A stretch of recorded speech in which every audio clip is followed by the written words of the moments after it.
Psalm 28 vom David. O du, ich rufe zu dir.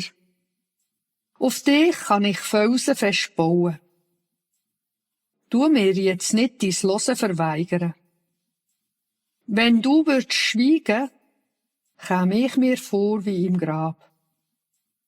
O los, wie ich seufze und stöhne und meine Hände ausstrecke nach dir und deinem Geheimnis.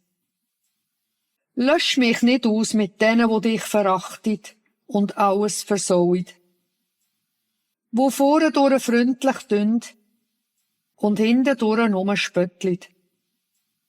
Was die sich eingebrockt haben, sollen sie nur selber ausbaden. Gib ihnen nur, was sie verdienen, und lach auf sie zurückgehen, was sie gemacht haben. Die fragen ihm ja überhaupt nichts nach. Die interessiert's nicht, was er macht.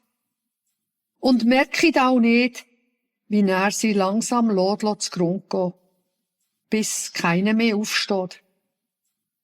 Gottlob hat er mich gehört.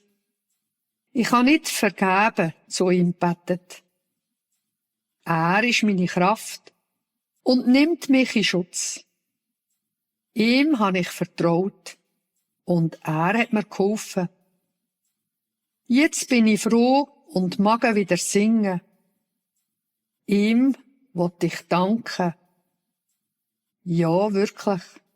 Er wird sich schon für sein Volk und für sein Abbild auf Erde. Ja, hilf deinem Volk und gib ihm deine Segen. Führ's sauber auf die Weide und trag's auf dem Arm, jetzt und durch alle Zeiten.